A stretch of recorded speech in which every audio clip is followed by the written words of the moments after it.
આખી જે ઘટના બની એસઆઈટીની ટીમ જે હવે તપાસ કરશે એ તપાસમાં આ સંજોગોમાં અને કયા કારણોસર આગનો બનાવ બનવા પામ્યો છે એ બાબતને લઈને તપાસ કરવામાં આવશે। સાથે જ અનેક એવા મુદ્દાઓ છે કે કયા સંજોગોમાં જ્યારે આગ લાગી હતી ગેમિંગ ઝોનને મંજૂરી આપવામાં આવેલ હતી કે કેમ, ખરેખર મંજૂરી વગર ગેમ ઝોન ધમધમતો હતો, કેટલા સમયથી ધમધમતો હતો, ગેમ ઝોનની મંજૂરી આપતી વખતે કઈ કઈ બાબતો ધ્યાને લેવામાં આવી, આ બાબતને લઈને તપાસ થશે। તો બાંધકામ બાબતે પ્રશાસનની મંજૂરી મેળવવામાં આવી હતી કે કેમ, કારણ કે પ્રાથમિક તબક્કે રહેણાંક વિસ્તારમાં કમર્શિયલ ઝોન ઊભું કરાયું હતું, બાંધકામ નિયમ અનુસાર કરવામાં આવ્યું હતું કે કેમ, તેને લઈને પણ તપાસ કરવામાં આવશે। તો રાહત અને બચાવ માટેની શું વ્યવસ્થા કરવામાં આવી હતી કે પછી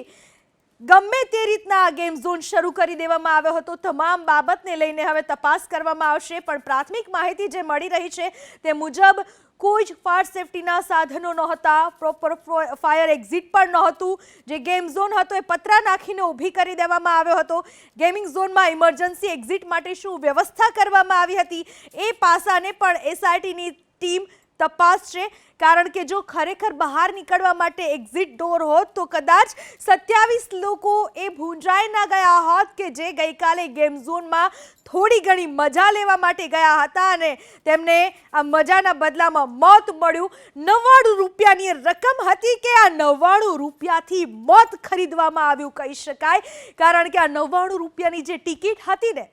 એ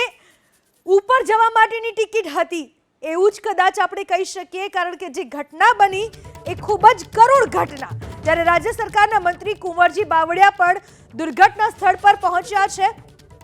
જેઓ ઘટનાનો તાગ મેળવવા માટે ત્યાં પહોંચ્યા છે અને જે ઘટનાનું સ્થળ હતું અત્યારેની હાલત એવી છે કે તબાહીનું મંજર કહી શકાય।